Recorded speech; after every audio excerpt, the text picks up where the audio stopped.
All kids are going away,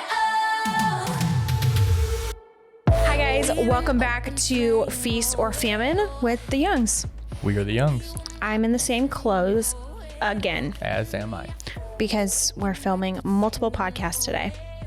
This just helps for our schedule, and I did bring another outfit, but I'm kind of lazy and I'm very comfortable, so I don't want to change. And the other outfit was more in line with what we're doing later that also just got canceled because we are in Antarctica. It's snowing. Still. Because Still. It's been a week that it's still snowing, according to the podcast. Yeah. I mean, it's very likely that it... What? That's okay. No, it's not. Seriously? I'll go fix the light real quick. Okay. So, we had a comment that someone messaged me on Instagram and they said that they loved how this was like so casual. And they felt like it was just hanging out with us, which I love that. So I'm just truly being myself and leaning into that. Thank you for letting me do that, which is why I'm still not wearing shoes. And I'm still wearing an oversized sweatshirt. And we're just chilling. And me fixing that light's going to still be in the episode. Yeah, real life. So today we are talking about just kind of nonsense. We just wanted to sprinkle in episodes that were not necessarily business related and like pretty lighthearted. There's some business related stuff in this. Yeah, but it's like overall pretty lighthearted, just nonsense. We're talking about what today? We are talking about unpopular opinions. I'm really excited. Unpopular opinions. Oh, I forgot to add one to my list. I made notes. Oh, I made notes. Life for this changing, one. guys. Life changing. I need to know. I don't know where to put this one. I'll put this one in like toward the top because it's. I don't have the notes. Alex has the notes, but I know some of mine. Okay. Do we want to start or do we want to like let people like hang over the edge of the cliff waiting for us to start to hear what we have to say on these? Yeah. Do you want to start? We can start. I've got the list. You don't have the list. I know, but I want to share some of them, which I know some of them on the list. Don't But share them all. They're in order. Well, let me see the list. So you do one and then I'll do one. Pineapple goes on pizza. The unpopular opinion is that pineapple belongs on pizza. I agree. I also agree. Now, do I like other pizza without pineapple? Absolutely. I am a pizza fan. I will eat all kinds of pizza. But the whole thing, I feel like, is it's a People are like, fruit doesn't belong on pizza. But here's my thought. It's about the flavor profile of the pizza. Mm-hmm. You have savory. You have salty, sweet. Makes it great. And then if you had like jalapenos, you get the spicy aspect. And it makes it even better pizza. Yeah. So adding a sweet fruit like pineapple. Mm-hmm. What is your favorite? Enhances the flavor. What's your favorite pizza? Pineapple and Canadian bacon. Yeah. I.e. ham. My favorite pizza is pineapple and pepperoni. I always add banana peppers and sometimes jalapenos. Same. My mouth is my mouth is literally salivating talking about this. Sorry for you guys listening that just heard a little slurping. That was probably pretty gross. I literally have to swallow my spit because talking about this and I'm starving. I will sometimes add banana peppers as well and bacon. But my primary pizza toppings of choice is pineapple and pepperoni. Yeah. Yeah. So what's the next one? I think it goes on pizza. You guys can argue with us if you want, but here's the next one. We're just going to go down the list. Okay. So the next one, we did a poll or not like a poll, but like a questions box on Instagram. And this was one of the ones that was submitted. And it's that Starbucks is trash. Like their coffee is trash? The unpopular opinion is that Starbucks is trash. I agree and I disagree. There are some really, really good coffee shops out there. Mm-hmm. But there are also some coffee shops out there that aren't very good, and then I'd much rather go to Starbucks for. Yeah. I think if you want like your most basic kind of latte or coffee, Starbucks can make it. Yeah, I definitely don't agree that Starbucks is trash. I would say that I'm a Starbucks fan. I agree. I go there We go there more every day.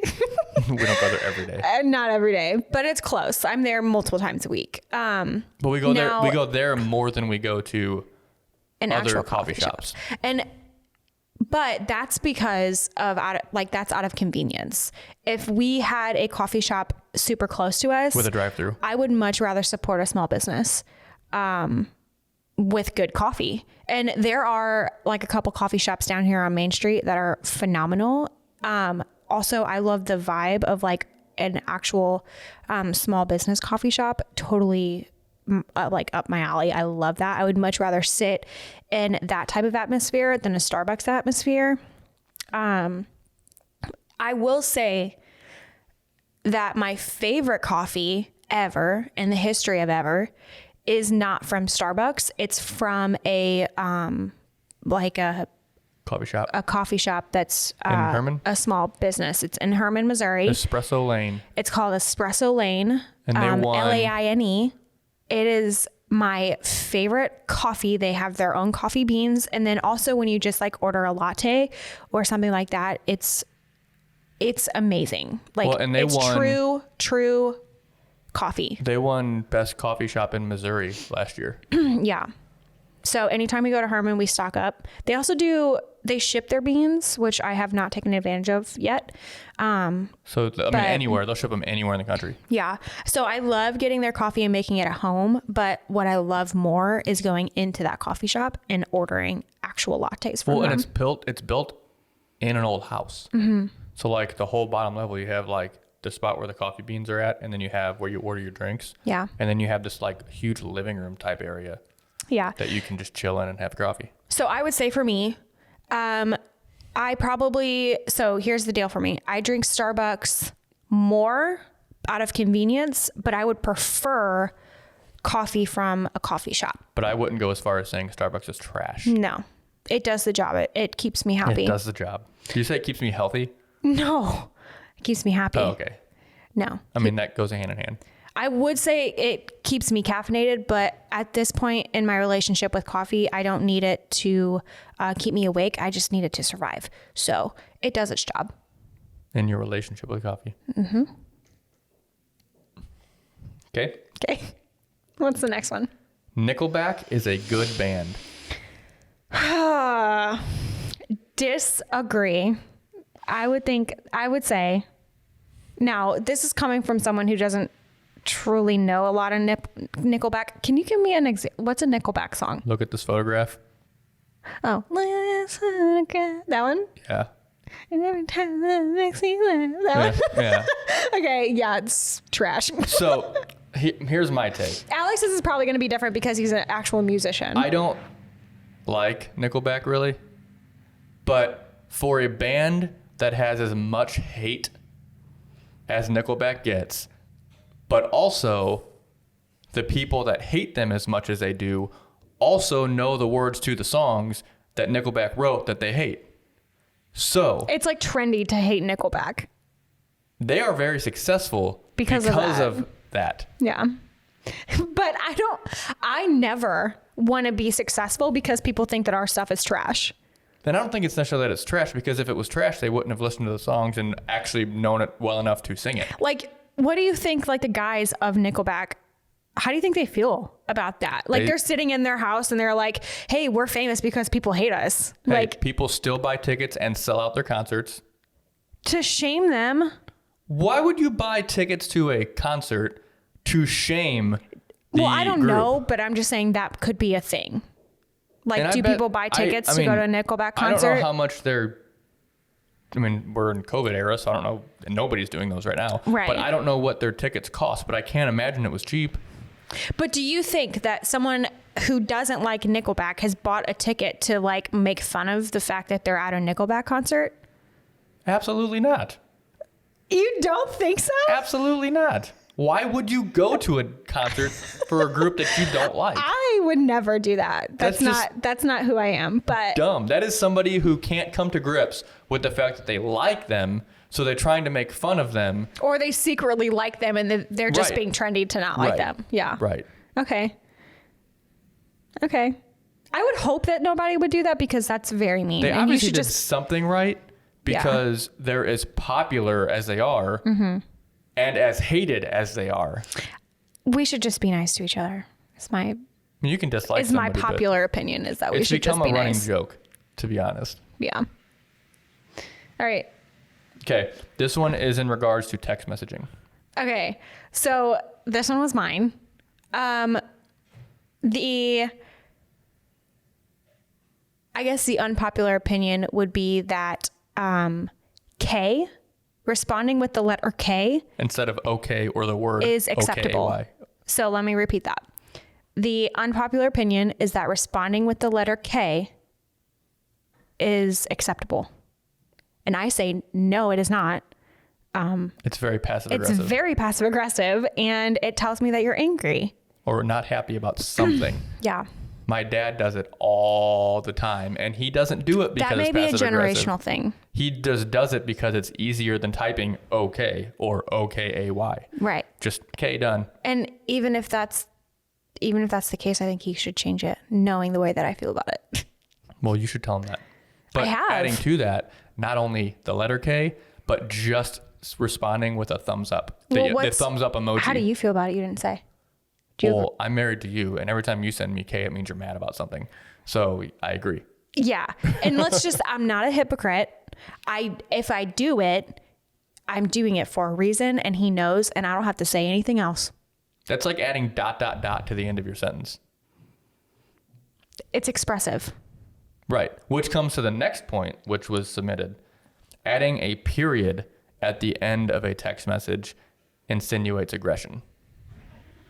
Now I have to look through my text to see if I do that because I feel like I do that out of just being grammatically correct. And I'm not talking about your multiple sentence text messages. I'm talking about your one-line text messages.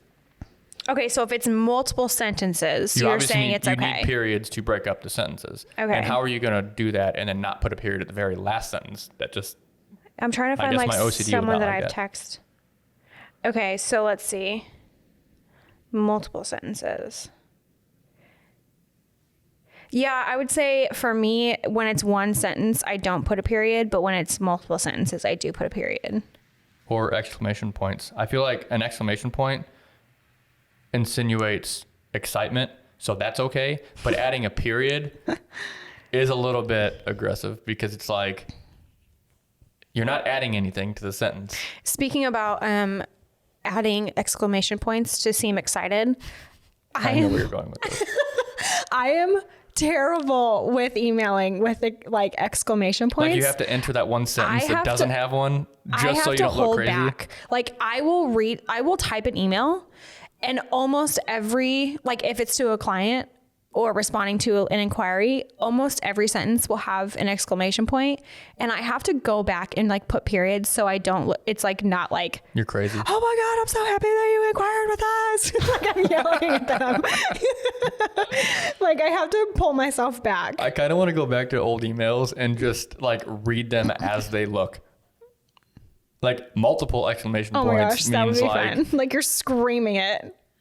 Which I do that. I can't wait to hear back from you. I'm dying. That's me. That's me. I really have to pull back on that. I don't want to do this next one yet. Okay. Do you have anything else on the text messages No. that pops into your head? No. All right. Oh, I have one. Okay. Don't call somebody to tell them something that is perfectly fine to send in a text. We're not going to argue on this podcast. Let's move on. What? No. Not everything just needs a phone call. It's more convenient to just say, hey. This is not the what Veronica and Alex disagree on podcast. Let's keep going. You're no fun. The customer is always right. And so many businesses and restaurants and stuff like adhere to that policy big time. I, however, worked for a restaurant. Hold on. We have to be really clear about what the unpopular. It doesn't matter what opinion is. the opinion is. The customer is always right. Okay. Which most businesses and like in the customer service field, like anything, that's pretty standard policy. Yeah. I actually worked in a restaurant years ago that was like it was the only one. It was a small business owned. He actually said, the owner said, not every customer is always right. So if you have an issue that you can't resolve, come find me or a manager, and we'll we'll figure out how to approach the situation. And I was like, that's mind blowing. I love it because it's actually true. So you disagree that the customer is always right? Absolutely. The customer is not always right.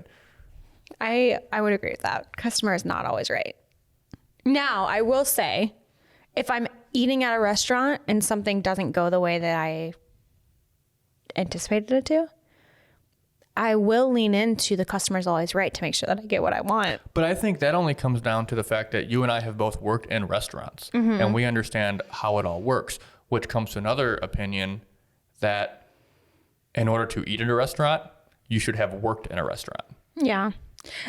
So I say that, but also if there's an issue that needs to be fixed, like if I order a steak medium rare and it comes well done and they try to argue with me, I will send it back. In that case, the customer is right, and the customer is always right. Unless your chef comes out here and tells me that I'm wrong, the customer is always right. But then like the chef that type is wrong. of thing. So, and like normal type of, I don't know how to like describe this. If it's something in a restaurant that you understand from working in a restaurant, it's not necessarily a customer's always right thing. It's just like more of a matter of fact and being knowledgeable of that. Right. Like I order my steak medium rare and this is not medium rare. I want my steak medium rare. Right. But also because you undercooked it, I don't want you to put it back on the grill because that's just going to ruin my steak. I want you to cook me a new steak and cook it right this time. He's very passionate about steak. We are very passionate about steak. Yeah, we are. Yes. Maybe here's another one. Personally, an unpopular opinion for me would be you should work in a restaurant at least once in your life. In general, not just to eat in a restaurant. No, just in general. Just in general, I agree with you that. should work in a restaurant at least once in your life. It teaches you so many things. Like the service industry in general. Yeah. Absolutely. Yeah. I 100% agree with that because at the very basis of it, it teaches proper tipping and the fact that you may be skimping on a tip for a server for a problem that the server had nothing to do with. Mm-hmm. Yeah, I totally agree. It also teaches really basic communication with customers and interaction with others, which is so important. Especially if you're like introverted or something, it like teaches you to get out of your comfort zone. That's how it was for me. I'm what you call a forced extrovert. If I am in a position where I have to be extroverted, I am phenomenal at it. But do I want to do it? Probably not. And being in a restaurant taught me that. Right. Because you don't have to be choice. personable, things like that. So what's the next one? Do you want to say it? I don't know. You have the list. It's the one. You have to share the list. It's the one, though. You know it's there. This was submitted. The one that's not checked? Yeah, the one where my finger's at. Oh, okay. This one was submitted on Instagram. And it's probably my favorite one. Carole Baskin did not kill her husband. Carole Baskin killed her husband, whacked him. All right. So I love to say that Carole Baskin totally killed her husband and fed her to a tiger. Fed him to a tiger? Fed him to a tiger, yeah. But on the other side of it, I feel like had she actually killed him, there had to have been something that surely she's not like this genius criminal like Dexter Morgan that just knows how to get away with murder. But where is he though? And why, with all of her fame this past year and a half, has he not come forward? I have a theory. I just thought of this theory. What? What if Carole Baskin's dead ex-husband is actually Joe Exotic? And his hatred for her was because she weaseled him out of millions of dollars. No. No. Just no. No, that's not a good theory. No. I don't remember though. Is at the end of the series, is her husband dead or is he just missing still? I mean, I think they officially claimed that he was dead. Because they couldn't find him. Because after a certain amount of time. So I but guess his we don't. case isn't closed. It's a cold case. Okay, so we don't know if he's alive or not. Right. But So weird. There were death certificates that might have been real. It's so weird though. It's a very complicated. Here's my opinion. Our neighbors are being really loud today. I'm Yeah, serious. that's okay. Here's my opinion is that she did not kill her husband. It's fun to like watch, the show and watch TikToks of Carole Baskin killed her husband, whacked him. That's so fun. But I think you're right. I think if she did, Surely there'd be something. there would be something, or she like, unless she's legit like insane crazy in the brain, then she would not be able to get on public television and Netflix and things like that and be able to actually talk about it.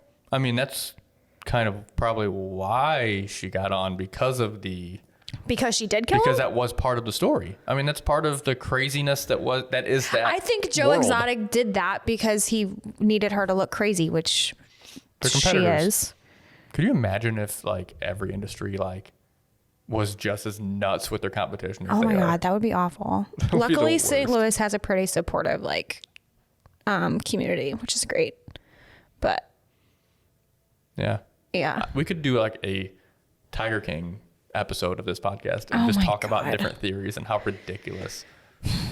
Like how he just, he had an employee get her arm bit off or leg bit off.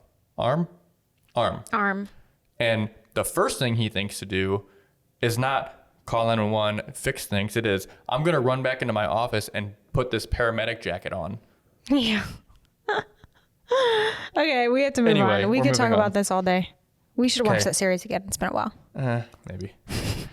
You need to go to college to be successful. Ooh, this is a good one. Unpopular opinion. You need to go to college to be successful. And some would say it's a very popular opinion. It's just an opinion that needs to go away, in my opinion. In my opinion. In my opinion. It needs to go away. I think for previous generations, before the millennials and even a little before that, in a general sense, that was true. To be expected. To be expected. You need to go to college. If you go to college, you can get a good job because the country was still being built. Our country is not that old. So those jobs were out there. But because of the baby boomer generation and how many people there are that have all this experience, just because you go through college doesn't mean there's jobs waiting for you. Yeah. And on the other side of things, there are jobs that don't require college, just specialized training. Mm-hmm. Very, very, very lucrative jobs. You don't even need to do any tech training to do certain jobs.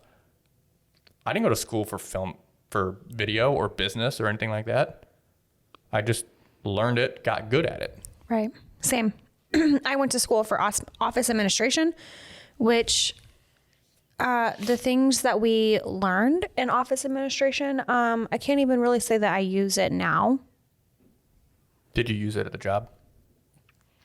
At Boeing? Mm-hmm. No. So I feel like my generation, maybe yours, I'm a little bit older than you, but I don't think so much that this doesn't still stand true. But they were starting to make changes by the time you graduated. But I was still in high school and during the time where college was pretty much forced upon you. And like, they didn't talk about anything else except But your for, parents didn't force college on you. No, they did not. But because I was brainwashed through school by all these teachers and educators And counselors. that they said, you need to go to college. It's the next thing to do. You have to do that. So I wasted tens of thousands of dollars. Yeah, you should see us student loans. Well, they're almost gone now. We're almost got that taken care of. Yeah. I'm happy about that. Almost. But we're talking tens of thousands that, It was, because you're right. It was ingrained that this was the natural next step to take. I wouldn't say wasted my time because I learned a lot of valuable things, not necessarily in the classroom, but just being in college. However, had I known then what I know now, I would have been successful far sooner and be making more money now because I'd be ahead of the game. Yeah. Which is why, if you watched our podcast with Dawson and Chris, I love that that Dawson has the ambition that he's 15 years old, already making a living, Doing what he's passionate about. And it's just going to continue to grow. Right. He's not even 18 yet. He can't even legally own the business. Right. Yeah. I 1000% agree. Just for example, us is an example, but on a grander scale, like Addison Rae from TikTok I know you don't know. I don't know. But a lot of people will know what I'm talking about. That is her full-time job. And she's like, I think she just turned 21. And there are some TikTokers who are younger that they probably make close to 200K, I would even say maybe $1 million a year being on TikTok. And I think being goofy, making goofy videos that last 30 seconds. What that comes down to, I feel like, in a more broad sense, is it's not so much about going to college, because there are things you do need to go to college for. Like, if you want to be a lawyer, you have to take the bar and go to law school. If you want to be a doctor, you have to go to, you got to go to med school. Yeah. Which I would almost say medical school should be considered more of a tech style program, because it's a very specialized. It kind of is, but it's not. I think it depends. It doesn't cost like a tech school. No. But I think in a general sense of what you just said about TikTok is, it shouldn't be taught that you should go to college. It should be taught that you should look at the world around you and how it's developing and what is becoming needed, and find a passion that fits within that somewhere.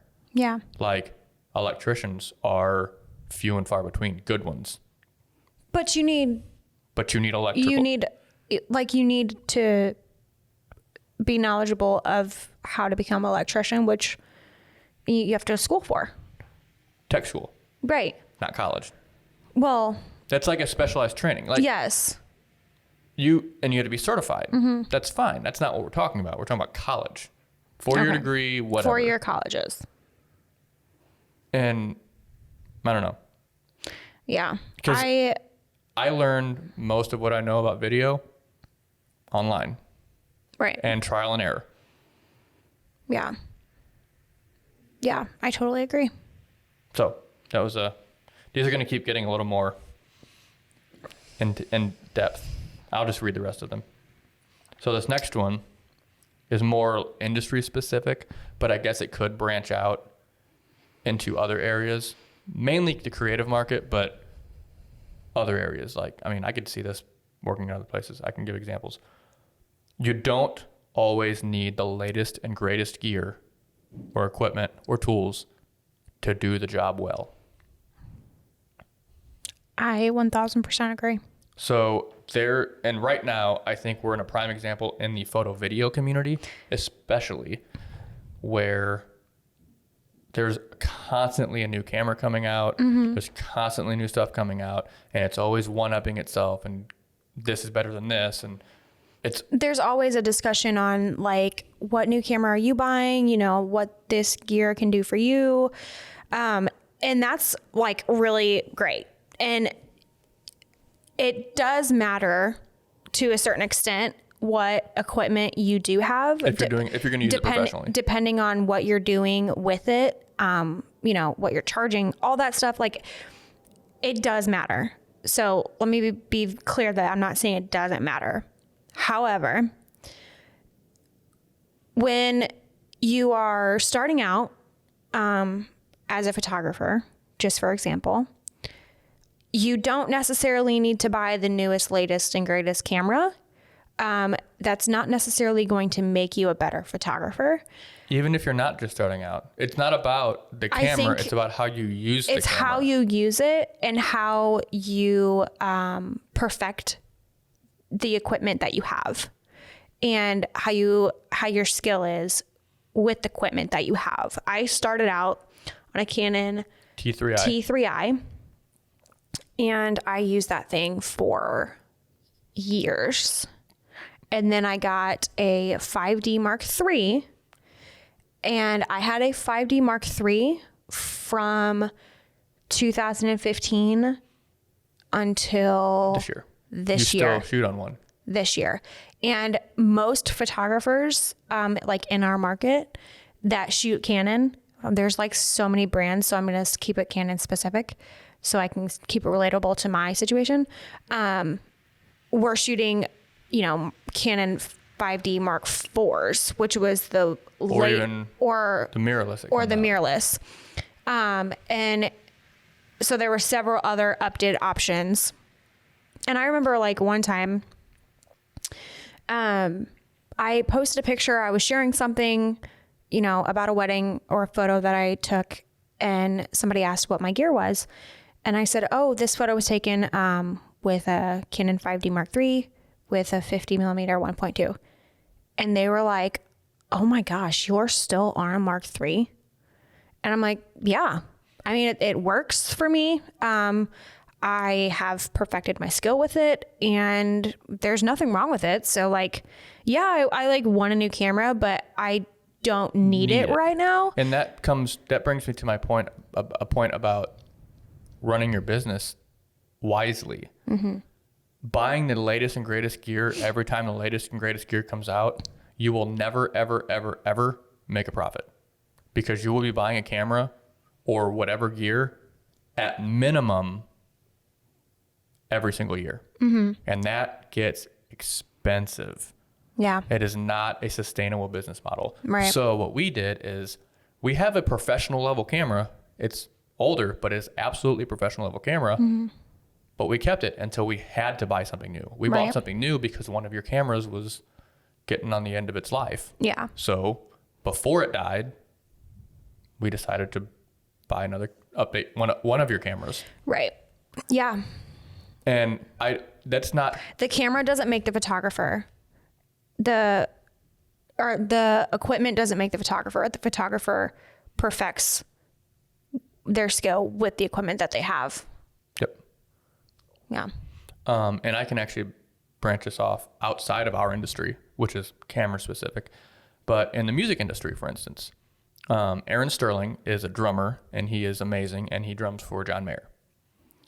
He's got a podcast, and I've listened several times, and he talks all the time. I mean, he gets all kinds of recording work, just like session work. Like he probably does that full time when he's not on tour. Mm-hmm.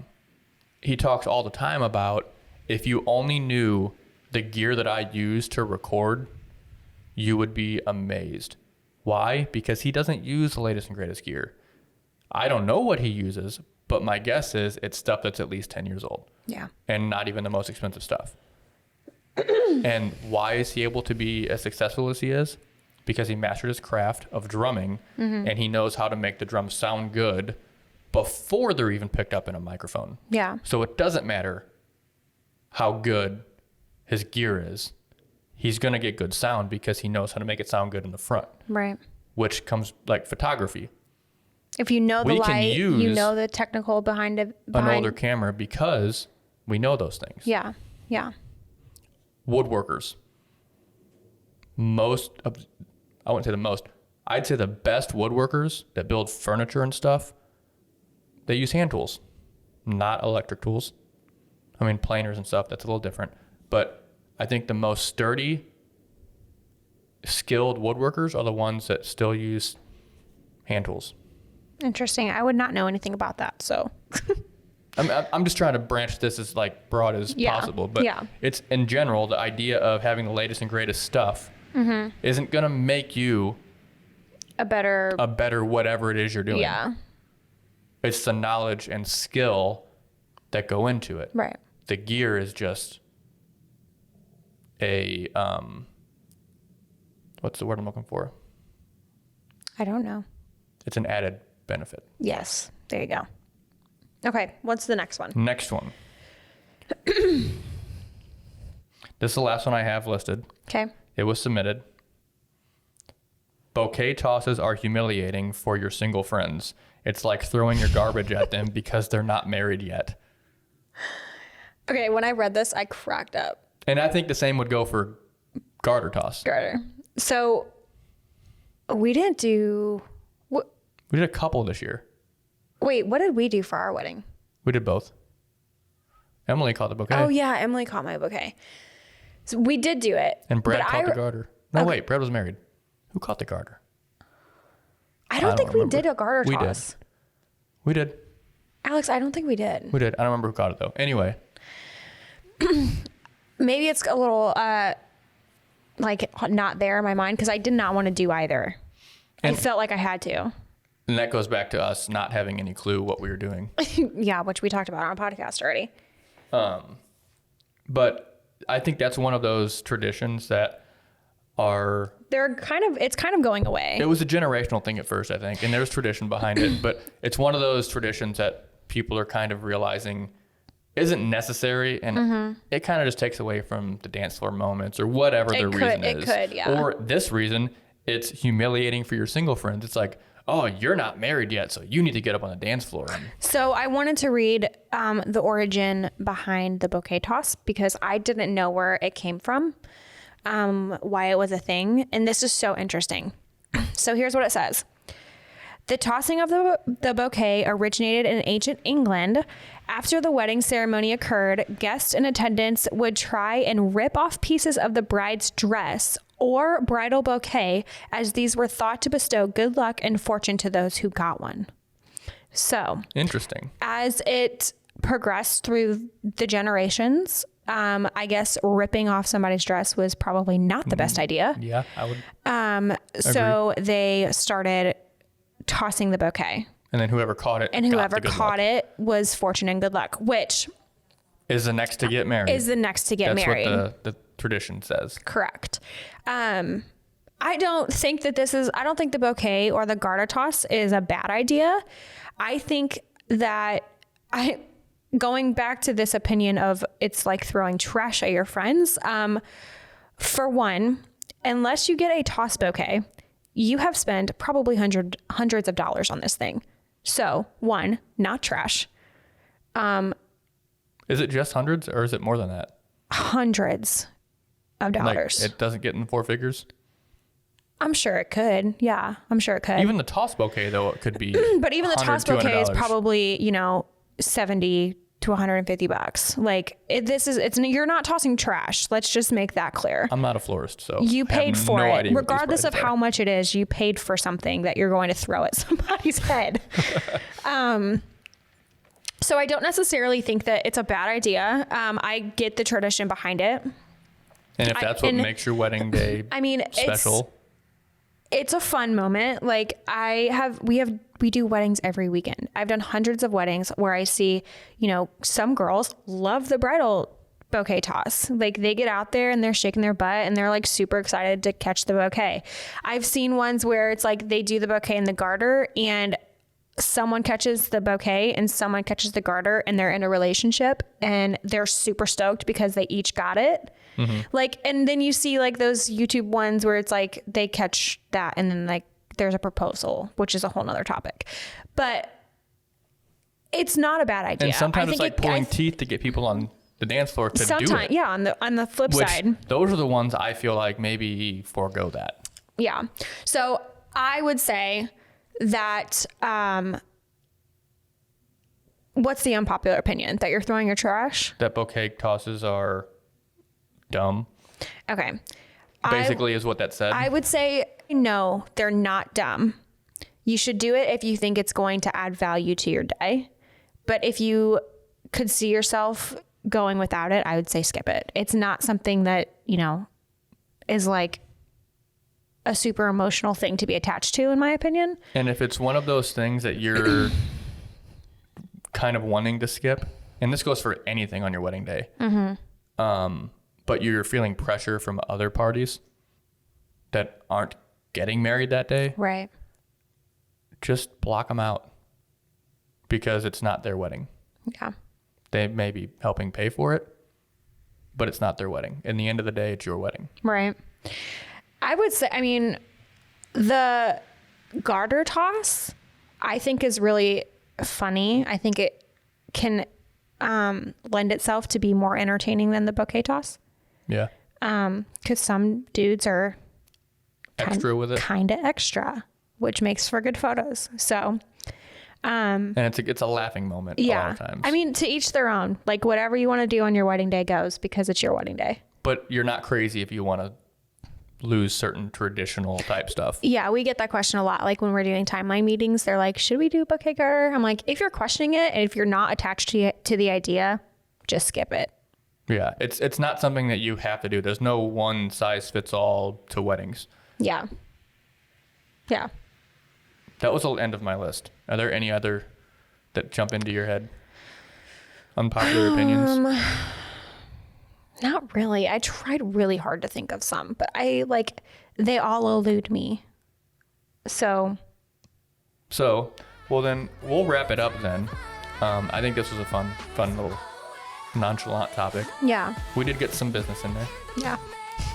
so we'll count it. But it would be awesome to continue this conversation. If you have an unpopular opinion that you want to talk about, go to YouTube. If you're not on YouTube already, put it in the comments and we'll see what kind of discussions come. And if Yeah. you're on YouTube and you don't subscribe yet, Hit that subscribe hit that button. subscribe button because we need you. Smash that subscribe button. Right. And on that note, we will see you next time. Thanks for tuning in, guys. Peace.